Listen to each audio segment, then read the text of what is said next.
El Hadji Sidi Lamine Niass ñu koy woowee désormais dem si yàlla bu dee tubaab ñu naan feu Sidi Lamine Niass àdduna nag noonu la waaw gannaaw bu ma nuyoo ñëpp nag maa ngi gis Moussa Peinture Rokhaya Kane l'expert sama frère Alioune Badara Mboup xam nga Anita xam nga Ndeye Marie Kane waaw patriote yëpp rek ku ma tuddul rek jàppal ni gisuma sa tur nii rek mais maa ngi nuyu ñëpp kenn ku ci nekk ci sa tur ak sa sant di ñaan ngeen partager vidéo bi parce que il faut ñu waxtaan te il faut ñu waxtaan te waxtaan bu nee rek yéen xam ngeen ni lépp lu ñu wax rek dañoo yaakaar ni ci dëgg lañ ko teg dañ koy yaakaar rek waaw parce que personne laa wax nul n'a le monopole de la vérité vérité moom c'est relatif da nga koy jàpp ne yow yaa am dëgg rek waaw jaajëf Power King Zeus Ibrahima Soli Diallo xam nga yéen ñëpp maa ngi leen di ziar donc ki ñu ñàkk nag Sénégal moo ko ñàkk Sénégal wax dëgg yàlla Sénégal gépp moo ñàkk Sénégal gépp parce que du maison de la presse du këru diine ñeseen yi déedéet Sidi Lamine de son vivant dëgg la journaliste la woon c'est vrai qu'il était journaliste Abdoulahad Dieng maa ngi lay ziar di la bëggee salam sister La Fleur waaw donc comme je disais Sidi Lamine ci combat biñ nga xam ne ñun moom la ñuy def maanaam ci carrière am hormis empire bi mu taxawal muy Walfadjri hormis kër gi nga xam ni foofu la bokk tey muy Léona Niassène di sëtu El Hadji Abdoulahi Niass mi fondé tarixa Niassène du sax tarixa branche la ci biir Tijaniya waaw one love Oumar Sall sister Viviane one love dégg naa leen lu bari donc mu nekk li nga xamante ni ci li nga xam ni moom la gënoon fës xam nga nit ki ñu ne kuy sa maam ñu ne Khalifa Niass maam Khalifa Niass mooy sa maam kuy sa baay non Abdoulaye Niass mooy maamam Khalifa Niass mooy baayam donc loolu rek am na ñoo xamante ni toog muy dox lañ koy def ñoom buñ bokkoon ci loolu ci toog muy dox Sidi Lamine nag dafa am lu bëree bëri loo xam ne ñun daf ñu koo jëf daf ñu koo jàngal ci fànn bu ne ci boor yépp nag daf ñu koo jàngal waaw moom xamul woon toog muy dox liggéey la xamoon waaw mënoon na toog nag di yaatal ne man sëriñ laa nit ñi di ñëw di ko jox àddiya toog naan ay taalibe yaa ngi nii dafa mës a bañ li ñuy wax suprématie comme ñun ñii rek parce que ñun dañoo am un dénominateur commun ñu ci bëri bokk ñi nga xamante ni tey mu commencé ko ci Assane Diouf bi nga xamante ni moom laa ne moo dajale presque ñëpp comprendre nga dafa am loo xamante ni ñun mooy suñu dénominateur commun mooy lan mooy l'injustice ñu bëri ci ñi may seetaan tey ñu ci bëri bu ci naaféqal raxul ñu ci bëri li leen dajale mooy dañoo bañ tooñ bugguñu tooñ ils n'aiment pas l'injustice sur n'importe quelle forme que ce soit ñun loolu mooy suñu dénominateur commun te loolu mën nañu ñun moo ñu lié woon ak Sidi Lamine musul ànd ak pouvoir tant mieux parce que ñun tey ñu ngi tàccu Pape Alé Niang parce que musul ànd ak pouvoir toujours dëgg lay wax mais Sidi Lamine moom mën naa ne patron de presse la boo xamante imaginez le patron de presse yi comment il se sucre maa ngi ñëw nag ci décès bi ni mu demee naafiq yi yooyu yëpp dinaa ci ñëw mais tey jii nii mënoon na ne en tant que patron de presse je vais me sucrer sur le dos de la population mais defu ko toujours da ngay gis gars yi doon ko chantage ba tey jii nii ñu ngi jël ay huissier naan dañuy jéem a xawma lan ak lan Walfadjri am na nu mu doon mel day nekk un chien doux wala chat doux waaw di bindal nguur di xalamal nguur waaw mais wax na ko ci benn vidéo nee na bu dee tabax bu dee lépp na màbb te bàyyi ñëw dëgg laay wax na dëgg ndax tey mu ngi ci dëgg ñun ñu ngi ci fen daf ñoo jiitu rek nag ñii di tëb di dal yëpp di bënn seen bët yi xërëm jaar fii wax ji bëri maay kilifa doo kilifa Sidi Lamine daf leen a jiitu suba mën nañ tàgg keneen yàlla na yéex nag yàlla bu mu doon ci ñun waaw mais du fi jeex saay soo yeewoo war nga mën a pare sa bopp que ne du ma fanaan booy tëdd it war nga mën a pare sa bopp ne du ma yeewu kooku àdduna moo bindoo noonu Sidi Lamine mission accomplie waaw mission accomplie franchement parce que mën naa ne du ma ne zéro faute de ndax itam man du ma naa fiq parce que wàññeeku na dëddu na lépp lu mu doon def gongo déedéet mooy li ma wax sànq rek la vérité elle est relative kenn ku ci nekk ak ni nga ko gisee souvent am na ay prise de position yu mu daan jël man ànduma ci woon d'accord uma ci waaw te du tey laa ciy d'accord mais gannaaw ba suñu sang bu baax bi Seydina Muhammad sallallahu alayhi wa sallam daf ñu jàngal jullit bu faatoo nañ ko waxal yu baaxam te nëbbal ko yu ñaawam yooyu nag du yu ñaaw divergence la rek gisee na nii ñun gisee nañ nële donc côté boobu man dama koy bàyyi mu siif comme yàlla def na ko mu ngi bër sàq fa mu nekk yàlla na ko gënal yàlla na tàlli franchement ma am naqar nag pour franchement li nga xamante ni mooy dernière volonté am parce que une volonté elle est sacrée parce que tey jii nii ñun naka la ñuy dundee imaginez-vous tey man sama volonté bi gën a ngand actuellement là où je vous parle à l'instant T que c'est que Macky Sall dégage mooy imaginez ñu dem ba élection ñu ne Macky Sall toogaat na imaginez-vous cette déception là kenn ku ci nekk ci yéen ndax xalaat ne man sama volonté actuellement tey yàlla bu ma newoon benn volonté laa am ngeen war ko matal imaginez loolu bu matul déception bi ngeen nar a am Sidi Lamine woo doomam bu góor fekkee wuñu dañoo dégg doomam ci boppam moo ko wax sama baay nee na ngir rëbb mën a bokk ak suuf les 100 voix foofu laa bëgg ñu suul ma parce que j'ai vécu comme ça mais il avait ses raisons wax dëgg yàlla xam nga tey bu fekkoon ne doomam génnul wax logiquement man gisuma ci benn muskila ñu ne dañ koy yóbbu Léona Niassène benn la dañ waxante dëgg mais dinaa ñëw tuuti ci Ahmed Khalifa Niass dama koy laaj moom Ahmed Khalifa Niass bi en 2009 bi ñuy saccagé Walfadjri ba Sidi Lamine nekk ci ay jafe-jafe ñépp ñëw nañ def témoignage ci Walfadjri jour boobu gisuñ la woon de Ahmed Khalifa Niass Sidi Lamine biñ koy gazé lacrymogène yi en 2012 gisu la woon de au contraire tu étais contre parce qu'en ce moment su ma juumul tu étais avec Abdoulaye Wade yàggul dara Macky Sall jël na ko fi tëj xawma loo ci def yow mu nekkoon ci ay jafe-jafe Macky Sall di ko bunu xatal mais tey dee na yàlla jël na bakkanam mais étrangement non mais Ahmed Khalifa Niass devient le grand frère responsable waaw moom mooy le grand frère mooy kilifa gi di wax bay appat dañ koy yóbbu xawma non mais quand même mën nañ ko yóbbu man loolu duma ci débat sax waaw maanaam man li ma dàq man personnellement man Galsen sama baay su ma wóolu woon ne ma su ma deewee nañ ma yóbbu mbir ki laan billaahi wallaahi doomu aadama buy dund mënul wax ba duñ ko suul mbir ki laan doomu aadama buy dund nag laa wax du président du préfet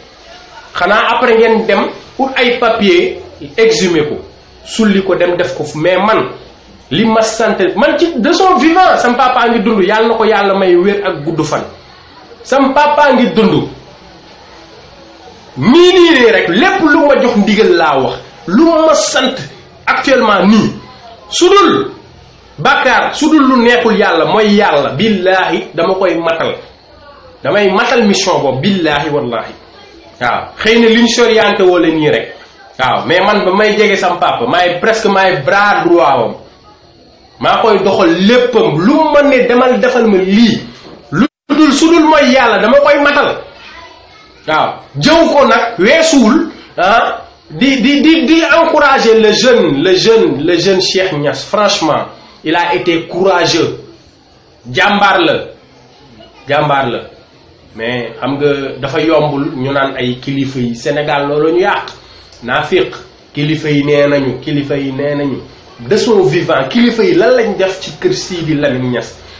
de son vivant kilifa yooyu lan lañu def ci maison de presse am bii di Walfadjri bu dee benn dërëm buñ ko mës a jàppale ci brique mbaa ci impression mbaa ci këyitu Soleil nañ ko wax tey kooram la ñu jël di ko ñu koy di permettre kooram muy nekk ci morgue ñetti fan ay noonam taxaw di ko tiim lii nag mooy Sénégal Galsen actuellement il n'a pas trop de valeur mais bu deewoon tey valeur am day yokk loolu mooy Sénégal boo baaxoon benn di nga baax 5 boo deewee da ngay baax 5 mbaa 10 waaw may wax ñenn ñi di bënn seen bëtu kóoni yooyu noonu naafiq yuñ doon Sidi Lamine du ngeen woon seetaan téléem du ngeen doon jàll Pape Alé Niang bu ngeen dégloo chronique am sax sa yaram dafay daw ay mbaam xuux yoo xamante ni iñaane nañ Sidi avancé tey mu dee ngeen di def délégation ñëw naan da ngeen di seede lu ngeen di seede faites profil bas à commencer par Ahmed Khalifa Niass man du nee naa leen le fait que dañ koy suuli feeg yooyu yëpp man wax naa ci li ma ci xam mooy que ni doomam bi nga xamante ne moom la jege woon sës ko rëq parce que tamit jaxase pour wan leen ni Ahmed Khalifa Niass seytaane la say jaxase weesuwul yow nga taxaw naan Cheikh du taawam nga nele kii am na mag diwoo ko ñaani woon comme ñooñu nga mën a manipuler ñooñu nga mën a contrôler moo tax nga leen di reconnaître dañuy waxante dëgg da ngay gis bàyyi nekk ci kër déggoo ak caat li muy wax ak caat bi wala li muy def ak caat bi jël responsabiliser caatam waaw ñële seen taxawaayu xaw ma luñ taxawee xaw ma nu mu nekkee woon ak moom suñu yoon nekk ci loolu mooy problème de famille loolu moom problème de famille la duñ ci wax waaw mais naafiq weesuwul ngay taxaw ci place publique Ahmed Khalifa Niass naan taawama nga ne le Cheikh dafa kii rek di wax mais warul wax kii mooy taawam vous vous rendez compte mais wax ñenn ñi naan bravo Ahmed Khalifa Niass ni nga taxawoo doomeram musul taxaw mag rakkam ci ba muy dund mën nañ génnee ñetti enregistrement yoo xam ne Sidi Lamine mooy wax lu baax ci Ahmed Khalifa Niass man seetaan naa ci ñaar dama baar man seetaan naa ci ñaar yoo xam ne Sidi Lamine def na témoignage ci Ahmed Khalifa Niass ci lu rafet waxal ko yu baaxam nañu génnee témoignage u Ahmed Khalifa Niass bu mu defal Sidi Lamine nañ ko génne tey jii nii bizarrement dee na mu ngi ci biir suuf c'est comme magie daal may wax ñu naan ay xawma lan ak lan ñëpp a war a wax ba mu des Ahmed Khalifa Niass Arabi Niass mooy seen mag mooy imaamu Léona Niassène Arabi Niass de mooy seen mag ñoom ñaar ñooñu mooy seen mag est-ce que dégg ngeen ko mu wax ci dégg ngeen ko mu nekk ci média yi di ratatati te pourtant mooy kilifa Ahmed Khalifa Niass Arabi Niass mooy imaamu Léona Niassène bu doon affaire de kilifteef rek dañuy dem ci seen mag ne leen moom mooy dogal mais dañuy waxante dëgg man sama baay doomu aadama laa wax am na loo xam ne man maa ko dul maye man du ma may ku dul sama doom di ma dondu xanaa ma ñàkk ko tey loolu moom mooy loolu waxatuñ ko je touche du bois mais sama papa man laa wax sama baay bi ma jur yàlla na gudd fan am ànd ak wér mais bu bés boobaa maa ngi xaar rek ba kenn taxaw naan lii la ñuy def ak man di saluer mémoire Serigne Abdoul Aziz Al Amin bis bi Serigne Cheikh Al Maktoum wàññeekoo taxawaay kilifa la taxaw moom Al Amin Abdoul Aziz Al Amin dafa woo Serigne Moustapha ah nu ñuy def seen baay yéen la jur de naka lañ koy def Serigne Moustapha ci yaram ak nangu kilifteef jël lépp tegaat ko ci mais noonu la ñuy doxalee déggoo leen benn yoon te Serigne Cheikh tey fa ñu ko denc yàlla yokku leeram moom Serigne Cheikh fa ñu ko denc tey mais moo ko taamu ne man fii jënd ko ne fii lañ may denc fii mooy sama kër gu mujj kooku ngeen jàpp ne moom Serigne Abdoul Aziz Al Amin wala waa Tiwaawoon mënoon nañ fa nekk naan déedéet kii sëtu si Alaaji Malick Sy la doomu Serigne Babacar Sy la biir Tiwaawan dañ koy suul ci wetu sëñ Babacar nangam déggoo leen ko de sa dernière volonté a été respectée te loolu franchement foog gaay di ci kii ay kër kilifa diine gis nga yooyu xoolal moom Serigne Cheikh sax waxoon na ko ndeysaan kenn du Serigne Cheikh donc ñu dellu siwaat ci circonstances yi naafiq yi di jaabante les Tanor Dieng nga xam ni musuñoo bëgg Sidi Lamine waaw delluwaatuñ fa man je me rappelle le 22 juin 2011 Sidi Lamine moo defoon plateau spécial Sidi Lamine dong ko ñeme woon waaw pour wax ci lii war a xew daf ci wax moom invité Macky Sall invité Moustapha Niass invité Ismaïla Madior Fall ñoom ñooñu ñëpp tey lañu ko boobu su ma juumul ba ñu nekkee ci nguur gi lañu gëjee teg seen tànk Walfadjri foofu yéen a bon du ngeen purux du ngeen gërëm ñamu daaw ba tey mu yàlla wàññi ko ngeen bëgg a dem di bënn seen bët naan un grand homme te 24 heures avant son décès ku ñu leen tàllaloon micro ne leen lu ngeen xam si Sidi Lamine Niass ku bëri histoire la waaw rajo bi day koy utiliser contre état nangam li mooy naafiq Sénégal nag comme ni ma ko yàggee di wax rek 80% laa wax je pèse bien mes mots 80% des Sénégalais noonu la ñu mel ay naafiq lañ 20% seul 20% boobu nag ku ci nekk rek yaa xool ñoo ciy boole sa bopp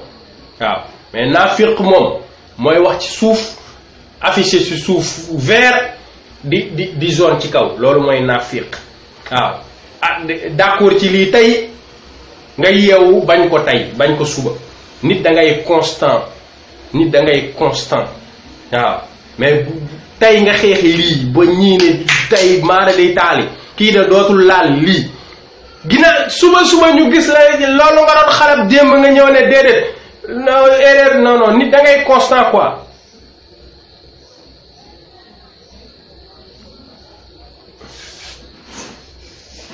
donc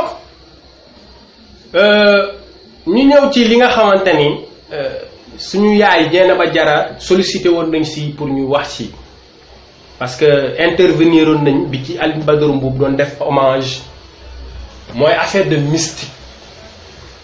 gis nga bi Sidi wàññeekoo mardi bi mu génnee àdduna mardi le mercredi TFM xawma seen l'observateur a titré su ma juumul xawma le grand nangam les saltigués l'avaient prédit lan la ñu mën saltigués yi li ñu reeree sax mënuñu koo wax ay un grand journaliste suba maanaam avant Sidi sax su doonoon Mat Jambal Diagne ñu ne Mat Jambal gis nga nit ku mën dëgg danaan diw waaw danaan diw nekk bërëb sangam mais ay teetal yoo xamante ni un grand journal at bu jot grand journaliste bee at bu jot laa wax nag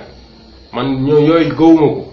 waaw fii ngeen fi prédire en 2017 Macky Sall va chuter en 2019 ngeen ñëw seen xoy 2018 Macky Sall aura son second mandat dimbali leen ñu quoi waaw Sénégal dañoo desee gëm yàlla Sénégal dañoo desee gëm yàlla commencé ko ci nag ci kii ñu dénk suñu réew muy Macky Sall il craint pas Allah subhanahu wa taala Macky Sall gëmul yàlla billaahi gëmul yàlla te dinañ ko démontrer nag parce que li ñuy wax waxee wuñ ko suñu bànneeku bakkan waxuñ ko pour ngeen di applaudir wala dara dafa am ci ay base yu wóor yoo xam ne dañ teg ni kii xam nga tey ku santul par exemple doomu aadama ku santul doomu aadama rek munoo sant yàlla Macky Sall iñaane na Ablaye Wade jërëjëf Macky Sall iñaane na ne Abdoulaye Wade moom moo indi musée moo ko tàmbale musée civilisation noire bii iñaan nit ku gëm yàlla ngeen foo ne dina am boobu iñaan non soyons sérieux ak lu mu mer lu mu jote ak Abdoulaye Wade Macky Sall honnêtement loolu moom Charlie Hebdo moom duma la ko mës a baal mais lii aussi gërëm Senghor nga xam ni tous defal la ko musoo koo gis yow musoo koo teg loxo nga def poste Macky Sall di gërëm Senghor naan rêvam la woon i ñaane ne Abdoulaye Wade da ko tàmbale maa ko yeggali ba ci aéroport u Diass Macky Sall yaa bon mais suul ker du tax ker suul billaahi wallaahi lu mu lay wàññi Macky Sall lan la doon wàññi nga taxaw ne lii de wax dëgg yàlla xalaatu Abdoulaye Wade la woon mais yàlla dogal na sama mandat laa ko yeggali lu mu la doon wàññi da nga jàpp ne le fait nga ñëw taxaw tudd Senghor parce que centre culturel xawma centre bi nga tuddee Abdou Diouf te nee naa centre boobu moom dinañ ko rebaptiser dem leen fouiller archive yi sama premier live bi ma def dans le noir newoon naa leen centre Abdou Diouf boobu dañ koy dindi Abdou Diouf ne mérite rien mérité wul ñu koy tuddee tous biir Sénégal lu dul douche public mbaa armel waaw dara la deful Sénégal bañ koy tuddee ay centre ak yooyu le centre boobu noonu nekk jam ñaajo Macky Sall la ko tabax tuddee ko Abdou Diouf pour lan mettital Ablaye Wade kooku gëmul yàlla waaw su ma jugee nag waa APR yi tëb di dal naan ñun nañu gëm yàlla moo fi teg Macky Sall mel ni ñun yàlla moom binduñ de ñun yàlla sàkkuñ de waaw ñun moom yàlla sàkkuñu moom wax dëgg yàlla waaw centre boobu noonu ñu tuddee Abdou Diouf jubliwu ci woon dara lu dul mettital Abdoulaye Wade ba complot ak François Hollande moo tax gis ngeen François Hollande benn mandat la am lu leer laa leen di wax nag waaw benn mandat la François Hollande am tëb te Macron mii dina ko suivre moom Macky Sall dina ko suivre Abdoulaye Wade Serigne Touba na koo ñaanal dara ngeen mënul ci moom laa wax waaw idem pour Khalifa Sall parce que ci sama titre nee naa leen ñu ngi bavarder rek bàyyi Khalifa Sall ci turu bi heure bii nii dañoo xamante dëgg du yoon Macky Sall te Khalifa Sall ñun Sénégal depuis au temps Mamadou Dia ba négg ni ñun xam nga lu ñu mën bàkku waaw man maay diw sama maam mooy diw sama maam te tous bu ñuy wax ay guerrier ay classe Sidi Lamine gii la ay Mamadou Diop Decroix ak père Abbaye suñu maam Abdoulaye Wade ñoo doon ñëw muyee la mayo jaayante pour justice am waaw Mamadou Diop Decroix bu ngeen ko déggee baatam bu nooy boobu noonu bu leen ko xeebde guerrier dëgg ngi noonu bañkat waaw ay Cheikh Bamba Dièye waaw ñooñu la ay bañkat lañ moom waaw mais taxaw bàkku Mamadou Dia gars yi waruñu woon seetaan ñu koy tëj ay ati at Senghor di ko kii Senghor moomu noonu comme li ma leen ko waxee woon rek lépp lu ñu dal laaw Macky Sall ñiy falu sax c'est de la faute de Senghor waaw parce que un type pareil franchement am na mënoon nañ ko gën a former mu nekk leneen kii nii Macky Sall mii waaw système bii Macky Sall nekkee nii c'est Senghor, Léopold Sédar Senghor. C'est lui le fautif. Ne me dites pas qu'il repose en paix parce que j'en ai rien à cirer. Moom Senghor laa wax voilà parce que man dama gëm patriote ay Mamadou Dia ñooñu ay patriote lañu woon mais ay Senghor toog ñu ay Yandé Codé di la wëy ngay génne ay verbe di créer ay mots ça nous sert à quoi actuellement lan la ñu mën a servir tey donc ma dellu si di leen xamal que ni tant que ñun ñu ngi gëm existence yooyu noonu ay saltige yi nee nañu nangam Selbé Ndom nee na nangam Macky Sall il croit en ça yàlla gëmul yàlla loolu la gën a gëm moom Macky Sall loolu la gën a gëm que leneen waaw fii tabaskiloo na fi waa Sénégal un samedi adduna bi yëpp tabaski vendredi parce que nee nañ ko ku tabaski vendredi de loolu baaxul ci nguur adduna bi yëpp nag sans exception ñëpp tabaski vendredi ñëpp parce que soi-disant que tabaski julli nuñ koy waxatee julli kii vendredi day daaneel nguur ñu dem julliloo sénégalais yi samedi vous vous rendez compte ban dëkk lañu nekk ban réew lañu nekk réew moo xamante ni maaman yi néeg yi ñuy seetee téeméer 300 ñoo gën a dox ci Sénégal tey parce que Sénégal loolu lañu gëm jàpp nañ ni ku ci taxul téere tant que taxoo téere tu n'es pas protégé tant que sangoo dara doo am billahi waaw ay Blondin Diop merci beaucoup Badou Thiam Omar Blondin Diop des vrais patriotes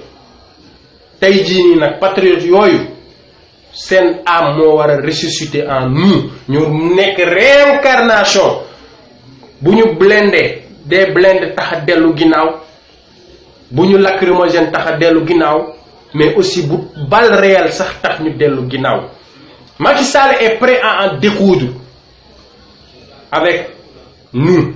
su ma nee avec nous nag mooy la majorité des combattants la majorité des Sénégalais dañ ko bañ xoolal li mu dem def Sidi Lamine Habib Faye merci beaucoup Aline Badara Mboup ci rappel bi tànk ci sa publication Habib Faye un guitariste qui n'a rien fait pour le Sénégal man personnellement même Youssou Ndour nag Habib Faye un guitariste d'une société privée le Super Étoile dee génn àddina Macky Sall def escorte premier ministre ñépp dem parce que lan la guitariste Youssou Ndour la woon ci yàlla vous vous rendez compte tey jii nii un grand patriote Sidi Lamine nga xam ne ba muy metti moo yëkkati micro moom ak Pape Alé Niang jox Macky Sall ñuy jooy di kaas di wax génn amul deuil national pour Sidi Lamine mais waxuma la dara suulaguñ ko sax Macky Sall moom fàtte ni ne sax Sidi Lamine génn na àddina il s'en va inaugurer à grande pompe avec les tam-tam sérénade xalam pour wan leen ni naafiq la waaw parce que lan la defal man bi Sidi gaañoo ba tey dégguma mu def benn sortie wax woowul benn télévision mais kii nuñ koy waxatee Twitter de la dem def hommage am pare na ci Sidi Lamine c'est un cynique ce gars ñu teg ci ñaari fan nga dem jël say nënd say tama naan da ngay inauguré loo xam ne sax juróo ko bokk dem di tudd doom boo jurul yaa ñàkk jom billaahi man bi ma juddoo ba tey musuma gis ku ñàkk jom ko Macky Sall du ma la saaga de du ma la saagaa sax da ngay am lu la neex dootuma la saaga mais amoo jom billaahi am na ko ci doon wax xaw ma Karim Xurum Xaaq la xaw ma mais dëgg la Macky Sall amul jom waaw Macky Sall amul jom parce que yenn yi du sax soxor quoi yenn yi ñàkk jom la waaw ñàkk jom la yow à part centre centre culturel Abdou Diouf boobu noonu cité ministérielle yooyu noonu nga xam ni askan bi tey ñu ngi nekk di dee ak xiif demal Langue de Barbarie ca Ndar di remercier au passage suñu sister sama sister bopp Rabi Sey mu dem def ci reportage bu am solo wan ñu la fa xew ñu nekk ci jafe-jafe tey gis naa benn vidéo ndaw si naan soxlawuñu ay 2 millions ki yooyu ngeen di joxe dimbali leen ñu ci ndox mi père de famille bi ne man mënatumaa xëy ndax sama xel du dal su ma génnee d'un moment à l'autre kër gi mën na daanu ñuy jël ay 1 milliard nangam di ko pasare ci ay xawma lan de non Macky yaa bon non franchement c'est écœurant 1000 raisons sama gars yi 1000 raisons am nañu ko pour Macky Sall dégager ko te raison bi ci gën a valable mooy dinaa def fu gisaanekat yi 7 ans yi ñu dund ak Macky Sall ce n'est rien comparé à ce que vous allez vivre encore parce que man dunduma ko man Macky Sall bi mu faloo ba tey dunduma Sénégal 3 mois laa dund Sénégal te dam mooy loolu xam naa li fa xew 3 mois laa def Sénégal bi Macky Sall faloo ba tey 3 mois laa ci mos waaw moo tax ma ni ñi nekk Sénégal 7 ans yi ngeen dund yéen le pire est à venir si jamais Macky Sall jéem na fex bàyyi ngeen ko seetaan ngeen ko parce que am na yoo xam ne dees moo ko gën parce que li ngeen di dundi noonu li ngeen di dundi dinaa leen xamal que ni dellu takk ji jaam dina dellu si waat Sénégal tubaab yi dinañ ñëwaat envahir encore davantage le Sénégal moom lépp luy loo xamante ne tey mooy loolu ñeme nañ sax ba ñëw sa kër maam ñu nangu ko génnee la ci biti avec la complicité de cette lâche gendarmerie moom wax dëgg yàlla ay lâche a fa nekk gendarmerie nationale non voilà benn institution boo xam ne elle est là boo uniquement pour servir le roi waaw amuñu loo wax ñu naan ay républicain dañuy waxante dëgg quoi mooy li ma wax sànq rek sànq man nee naa leen sama baay lu ma sant da koy def lu dul loo xam ne lii yàlla bëggu ko su ma nekkoon gendarme laa wax ba ñu ma ci rajee kenn du ma mateloo loo xamante ne du dëgg billaahi gendarmerie nationale police ay balaa maa dee ñu yabal mbay saadi boobu nga xamante ni neexal seen làmmiñ yi comme taatu yamb bu ñu waxee nga takk seeni galon seeni médaille tous ci suuf ngeen jëm ñu leen gën a gradé laa wax ñoo fi nekkoon ñu leen gën a gradé seen baay seeni maam ñi ñu yaakaaroon bu général de Gaulle musoon taxaw ñoom ñëpp au garde-vous kenn du yëngu général de Gaulle moom anamu tey le tout puissant Adolf Hitler anamu tey nga xam ne danaan taxaw jalonné 1 million de personnes jalonné ci kanamam ñëpp ay soldats anañu tey man Sénégal laa gis réew moo xam ne da ngay invité homme de tenue mu ñëw ak tenue plateau pour wane ni moom policier la quoi parce que man Mbaye Sadi gis na Mbaye Sadi nag laay wax xaw ma lieutenant nga xaw ma capitaine nga xaw ma colonel nga sooy demeti émission jarul ngay wane di sol ay tenue di def médailles yi buñ naan ay lii ñu ngi ma ko takkalee Libéria ak yooyu ñun on en a rien à cirer man musuma seetaan débat télé ñu invité un chirurgien mu ñëw ak tenue de travail am musuma gis un boulanger mu ñëw ak tenue de travail am musuma gis sax un peintre mu ñëw ak tenue de travail am comprendre nga solo yére normal nga ñëw taxaw ñu présenté la li Mbaye Sadi lieutenant de la police policier gendarme kese ngay gis ñu invité leen télé pour intimider les gens xaw ma lu ngeen ci jublu sol ay galon naan surtout police bu dee gendarme loi bi daf ne gendarme moom bu dee dafay def ay interpellation ay action dafa war a sol tenue bu solul tenue rek doonatul gendarme policier mën nga sol yére civil mais da nga war a am soit insigne wala sa carte bien visible.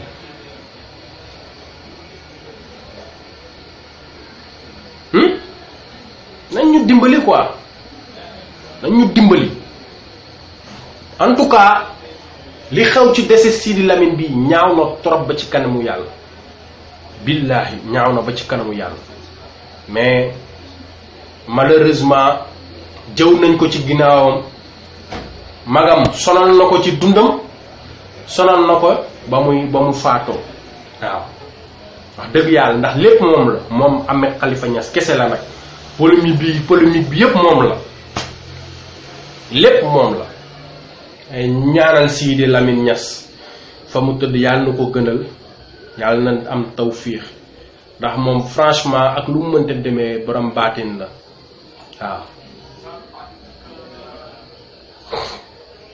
waaw billahi Farba Sow sénégalais yi de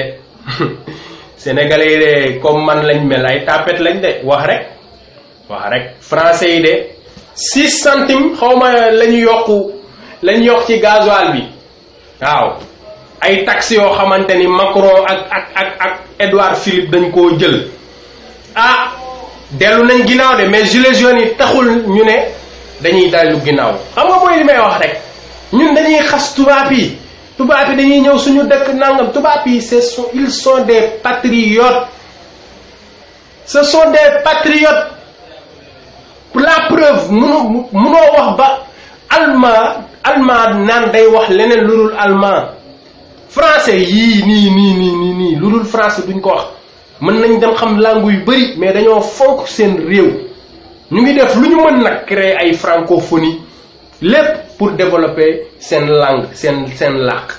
ñun ñu jël ko di ko baaxoo naan waaw langue française langue de Molière on n'en a rien à faire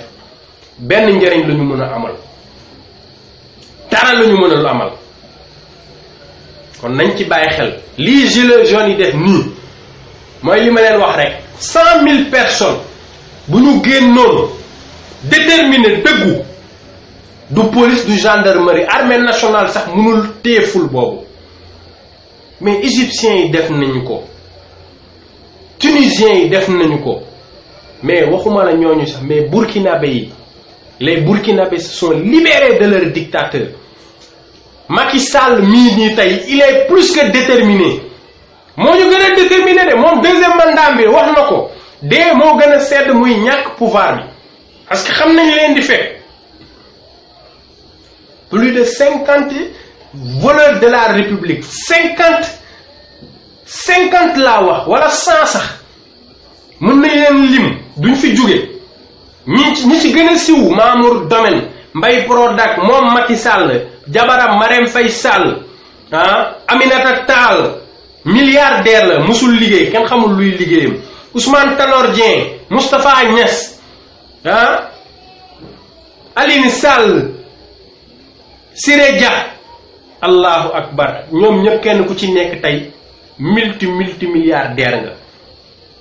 sama gars yi il est temps Sénégal bis bu ñu jugee taxaw bis bu ñu taxawee tem jàkkaarloo ak Macky Sall jële ko fi teg fi kuy dëggal ak lu mu tële 10 ans 15 ans ay Rwanda yi ay jëfi jaaxaan la ñoo leen di dépasser fuuf les Rwandais ne sont pas plus intelligents que nous soyons honnêtes Rwandais yi gënuñ ñoo intelligent mais xëy na gën nañ ñoo déterminé ils ont mis quelqu'un de déterminé ku dëggu la ñu jël teg ci kaw ci seen kaw yoon. Regardez l'opposant de Paul Kagame procureur bi 22 ans de prison la defoon ci réquisition 22 ans xaw ma 20 ans de prison mais dañoo kase dañoo non-lieu lañ def loolu mooy justice bu am indépendance. tey dossier Karim Wade ay Khalifa Sall ay Assane Diouf di def ay 1 an ci kaso bi balaa maa dee ñu naan nañu respecter suñu justice ban justice moo am Sénégal amul justice c'est semblance de justice la ñu war a wax mais Sénégal moom justice bu ñu fay respecter amu fa waaw justice fenn la amee ci ñi néew doole sama genre gi nga xam ne xamuñ sama baay Sénégal amoo dencu ay millions ah mooy loolu de comme ni ma leen ko waxee woon rek xam naa diway sama xaritu ministre la xaar ma tëjlu la loolu moo am Sénégal woo benn kii léegi ne ko booy bi daf ma fa sonal parce que la preuve Pikine xaw ma Géejawaay am na benn waay buñ fa yóbbu woon port ba rey ko kooku benn homme d'affaires rek yor xaalisam dem fay benn policier bu nekk ci Caaroy mu ñëw jël si ko un dimanche ñu dem rey ko un dimanche ba tey non-lieu total amul jugement amul enquête amul dara loolu moo am Sénégal te nag injustice boobu foog ñu xeex ko quitte à y laisser notre vie kooku foog mu leer buñ jàpp ne parce que souvent da ngay digg ay écho waaye ñii nëbbatu ñii di wax di nëbbatu xam nga dafa am nit ñoo xamante ni ñemewuñu fës waaw am na ñoo xam ne bëgguñu caméra ñemewuñu fës mais mooy comme ni ma leen koy waxee saa su ne rek baatu nit presque c'est unique waaw maanaam man sama baat mën nañ ma niroole ak juróomi nit mais ku ma xam dëgg bu dégloo xam ne man maay wax te billaahi wallaahi taalaahi sama yaay bi ma jur jot na ci ni man maa ngi wax ak Macky Sall ba wax naa li ma ci wax ak moom sama nijaay woo na ma ne ma ndax yow la ma ne ko waaw mu ñaan ma loolu rek la mën mu ñaan ma pour vous dire quoi que ni voilà ñun ñoo bëggul jël suñu kanam yi tay ko ci kii bi ku nekk ak sa gis-gis rek je ne me justifie pas yow da nga bëgg a toog caméra bi tiim la kuy zappé di la gis en longueur de journée c'est ton choix mais taxaw naan ñi koy dul def duñu ay ragal la ñoo bu ñu ñemee dañuy def nangam xam nga yooyu wax yàqu la loolu wax yàqu la du dëgg donc man moom mooy li may wax rek ma ne ko si mooy li may wax rek ku ragal du wax yenn yi tax man bi gannaaw Assane Diouf bokk naa ci njëkk a taxaw di xorom Macky Sall fu mu gënee bon te suba aussi buñ ma taxawee man maa ko wax voilà kon na ngeen bàyyi yooyu ñii di waree seen kanam yépp defuñ ko fi donc ñu ngi jéggalu quoi loolu entre parenthèse la woon rek ci yenn gars yi doon sànni ay teraanga ak yooyu noonu te aussi nañu xam ni ñun on n'est pas en concurrence waaw ay concurrence ay meilleurs liveurs débat yooyu man taluma ko personnellement taluma ay yaay meilleur liveur yaay meilleur activiste yaay meilleur yooyu noonu taxumaa jóg je ne gagne aucun prix rien du tout man li ma bëgg na Macky Sall dégager loolu moo ma tax a jóg pas ji diw légal seen di jaay star pour faire lan pour dund lan moo tax ma fonk Assane Diouf Assane malgré notoriété bi mu amoon siw bi ko yàlla defaloon màggal Touba ba mu fa demee booy bi ñu ko toppee dana laan booy doxal sa dox ma dox suma dox bu ma topp ñi fa nekkoon Sénégal loolu la ñuy def yëkkati la ba ci kaw tey mu ngi nii ana ñu ko doon topp leen yow tuuti yooyu jarul di lijjante ak a toppatoo waaw Assane Diouf moom franchement mooy loolu daal waaw cant ak ngërëm ñun patriotes yi dañ ko ameel njukkal waaw Assane dañ ko ameel njukkal ci fànn bu ne comme ni ma leen ko waxeen rek dignité moo ko bàyyi ci koso bi comme Khalifa Sall suñu amuloon dignité dil comme Macky Sall ni mu ko bëggee di defee saa su ne di la proposer ay dil yooyu la nekk di nii waaw di proposer ay dil tey jii bu ko Khalifa Sall nangoon ba ci premier ministre ñu proposer ko Khalifa Sall mu lank na ko jamais je serai candidat te dinaa jàkkaarloog yow Assane Diouf ay millions tabaxal nangam Assane Diouf ne dara le combat continue kon sama gars yi le combat continue dara duñu tax a détourner dara duñu tax a bàyyi donc je vais ouvrir le micro bu ko defee ñi ci bëgg a sànni ci kàddu am na yu bëree bëri bëggoon naa ko wax sax mais mooy loolu quoi xam naa ni kaw nañ xam ne daal le combat actuellement bii la amee sens parce que je me rappelle 1 an daaw ci waxtu bi panel yi comme marché bu tas da ngay yeewu 7 heures 8 heures ngay tàmbali doo am talul doo waxtu julli sax da nga ko daan faat panel yëpp nag kuy ibbi groupe fii ibbi groupe fële WhatsApp nangam këj tey jii nag loolu xoolal mooy loolu heure bii la ñu soxla raag bi heure bii la ñu soxla implication di rassurer ñépp képp ku jàpp ni man dama nar a dellu ginnaaw rek jàppal ni loolu du am waaw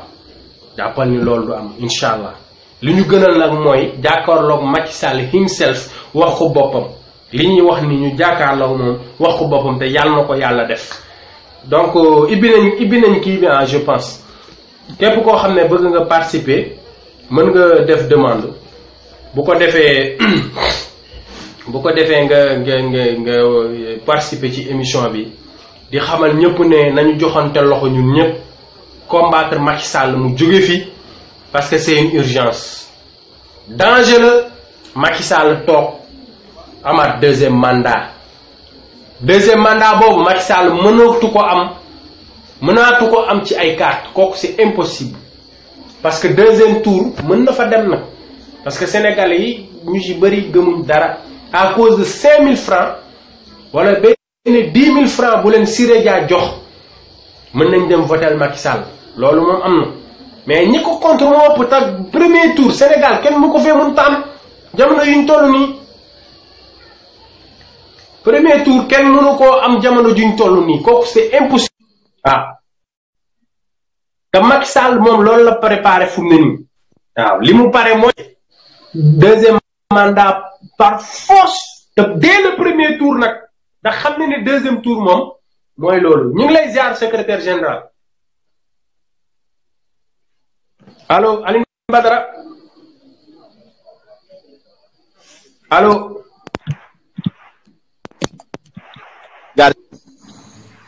waaw ñu ngi lay ziar bu wér a wér secrétaire général. delloo ziar di la féliciter di la encourager. Franchement, à chaque fois on est très captivé par éloquence bi mais aussi pertinence bi. Merci beaucoup frère.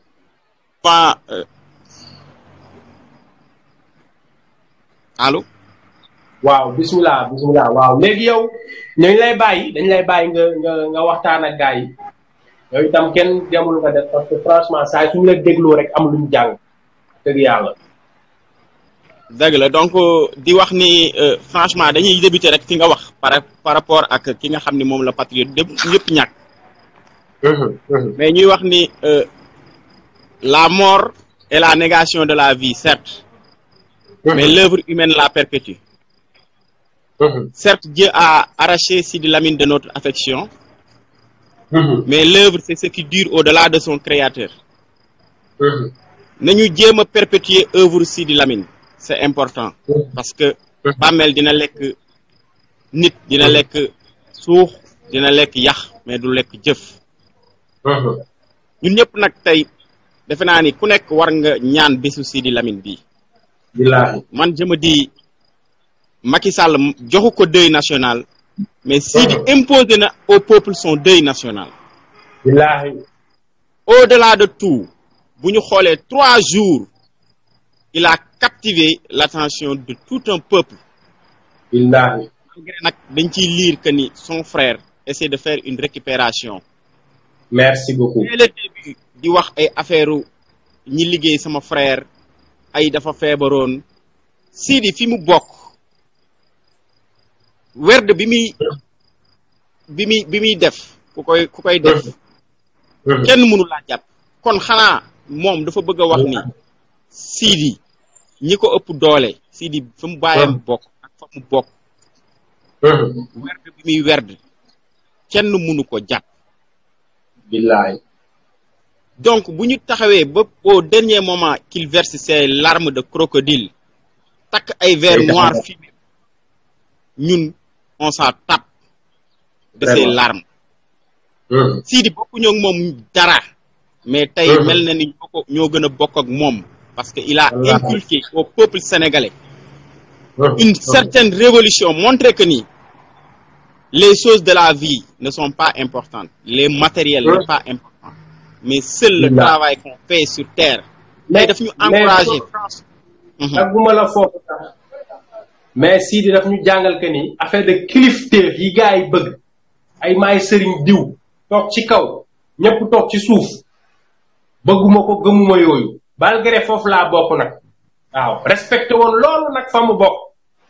waaw. Galsen man ça ne me surprend pas ci Sidi parce que boo xoolee Sidi dafa judd ci famille yu ñaseen ñëpp xam nañ ni les familles religieuses day am une certaine jalousie mais toujours suy wax da ngay dégg mu wax lu baax ci Serigne Fallou Mbacké da ngay dégg ni Serigne Cheikh Ahmed Tidiane Sy sama référence la moo ma yar defe naa Serigne Cheikh témoignel na ko boppam il avait montré que Sénégal parparloo amul que doon sa baay moo ko gën barke yàlla tey daf ñu jàngal lu bëri muy que nit ki mën ngeen a bokk ndey ak baay ngeen bokk fi ngeen ni yeewoo mais vous n'aurez pas les mêmes objectifs.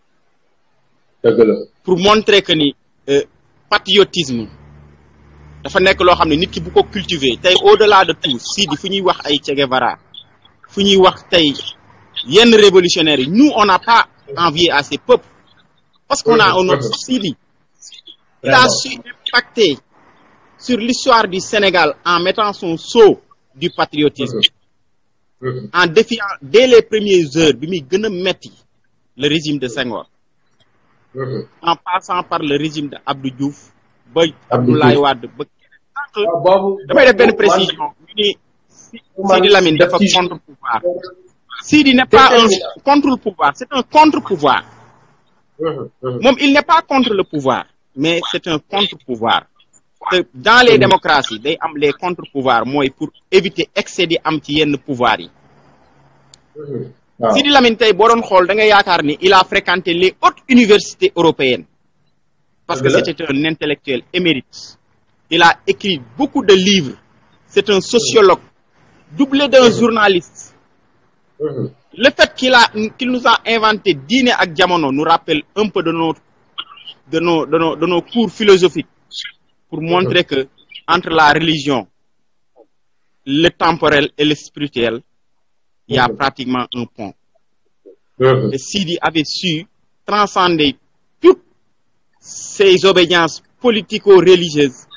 pour également montrer que seul le Sénégal a une importance que nous défendons. Nous, nos patriotes, nous avons fait une œuvre.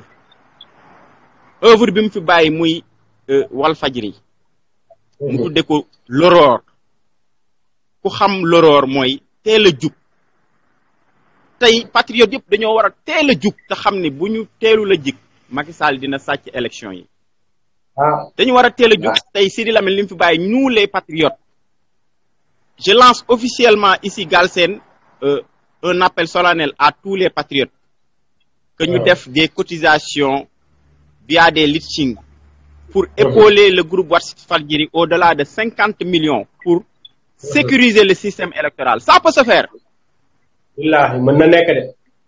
Ça peut se faire. Bu Sénégalais bu nekk joxe woon 1000 francs tey dina am une certaine somme boo xam ne tey nous patriotes ñoo naan tey dañuy épauler tey le groupe Walfadjri pour mu mën a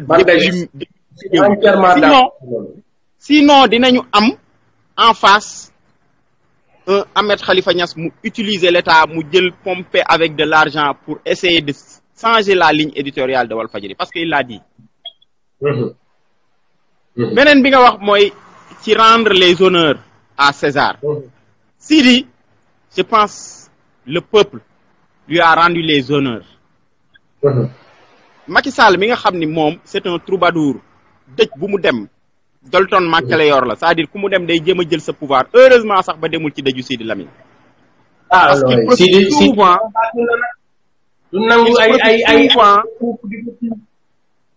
il profite souvent des deuils pour dem di débaucher ay nit mais xam na ni Sidi Lamine tey bàyyi na fi doom ju am fulla wax nga ko sànq.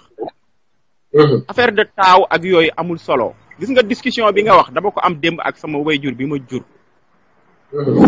peut-être ci dans un moment sax mi ngi doon wax kilifteef li ma ko wax bàyyi yow tey boo fi bàyyi woon tey ndigal ni ma ñu suul ma fii keneen ku ñëw bala ma koo def sama kaw la jaar billaahi walaahi taala barke salaatu faati vraiment ma ne ko man tey boo li doomu Sidi Lamine bi je le comprends parce que yow mii di sama wayjur soo ma waxoon denc leen ma fii keneen ku ñëw bëgg laa denc feneen bala moo koy def sama kaw la jaar donc je le comprends et je le soutiens ma ne ko dès le premier début dès les débuts nee naa leen Sidi Kaolack lañ koy suul parce que doomam il a montré benn aveu ni peuple bi nañ ma jàppale parce que boobu les xalif Ahmed Khalifa Niass instrumentalisé na des talibés ña fa ñëw moo leen instrumentalisé on le sait même bu fa newul woon il est parce que biñu waxee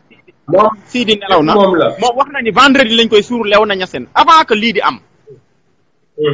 donc derrière tout ça avec la manipulation de l'autre fils de Sidi Lamine pour essayer de montrer que ni l'autre c'est pas l'aîné affaire bi c'est pas question d'aîné nañu remonter l'histoire Serigne Fallou Mbacké c'est pas l'aîné de Serigne Touba Serigne Babacar c'est pas l'aîné de El Hadj Malick nañu remonter l'histoire si c'est une question d'aîné mooy am taxawaay bu am solo dans nos sociétés buñ ñu rey doom su juddee day topp mag c'est vrai mais am na foo xam ne bu mag amul cër bi mu war a am wala deful li mu war a def mais bu amee keneen ku taxaw pour sauver l'empire du père kooku moo mat doom ñun ñëpp dans nos familles da ngay gis koo xam ni il est moins âgé alors que moom la papaam gën a responsabilisé parce que keneen ke dafa wane yaafus dafa am lu mu wane voilà doom juy dem bay laqatu ci ginnaaw Ahmed Khalifa Niass qui a toujours combattu son père Sidi de son vivant Ahmed Khalifa Niass tu l'as bien dit il n'a jamais montré une affection envers Sidi Lamine Niass sinon da ko doon dénigrer rek Sidi nag ñun ñaanal ko la ñu desee topp œuvre am mon frère defe naa ni damay bañ a jël le temps parce que sa live bi souvent les gars dañuy bëgg a dugg mais franchement li duuf ci nag bi yëpp xajul ci cin li di la ñaanal jàmm di ñaanal mouvement dafa jot jàmm que le combat continue di aussi def big dédicace à notre maman Dieynaba Diarra bi nga xam ni elle nous suit elle nous épaule je te le dis en tant que coordonnateur du mouvement dafa jot on l'appelle même maman dafa jot waaw ñu ngi koy jaar bu wér a wér Dieynaba Diarra xam nga di gis ne Baron nee na dafa tardé waaw moom day fay alamaan Baron da ngay fay alamaan di ci profité aussi di nuyu Pape Mbao Ndeye Aza Ndeye Diouf mère Ndeye Diouf suñu maman aussi xam nga su ma juumul aussi gis naa sànq Thiès Diène borom anniversaire bi mooy chose xam nga ñi ngi ziar ñëpp donc keneen ku bëgg a intervenir mën na def appel bu ko defee ñu dugal ko mais li ma bëgg a wax rek mooy fi Alioune Badara wax parce que Sidi Lamine bu responsabiliser doomam il a ses raisons waaw il a ses raisons gën na nag wax dëgg yàlla doomam fu mu ne nii jaanam wàcc na ndax il a essayé mais jaay nañ ko doole def nañ ñoom li ñu gis ëllëg yow mal xiyaam si c'est avéré que ni Sidi moo ne woon nañ ko suul Yoff ña ko dem yóbbu fële ñoo koy tooñ te boobaa dañ koy layoo ak moom moo tax am na yoo xam ne tamit nañ ko ci jàngat am na yenn bëgg-bëgg yoo xam ne boo ko amee surtout nga nekk un homme public dee koy bamtu lu bari dee koy wax fépp waaw dee koy wax lu baree bari waaw ne mankat bu ma deewee bëgg naa ñu def ma fii waaw doo toog weer sax te defoo waxoo ko en public waaw am na yenn bëgg-bëgg yoo xam ne yooyu aussi na ko gars yi bàyyi xel bu baax day tax yii yëpp ñu ciy mucc werante yi yëpp moo ko waxoon ak waxu ko fa mu ko waxee nangam ak nangam yooyu yëpp da koy indi waaw man daal moom bëgg naa koy taxaw naan man bu ma deewee nañ ma yóbbu bërëb sàngam waaw man moom personnellement man lieu d'enterrement beeg yooyu yëpp man pour man amul solo xam nga lu am solo say jëf xam nga da ngay gis nit ñu bon ñoo xam ne tey dañoo jël seen lépp daal jàpp ne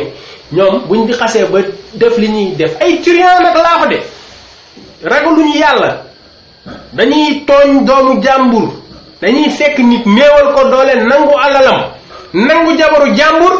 naan su ma deewee nañ ma yóbbu Touba foog ni loolu dina tax sëñ Touba muccal la da ngeen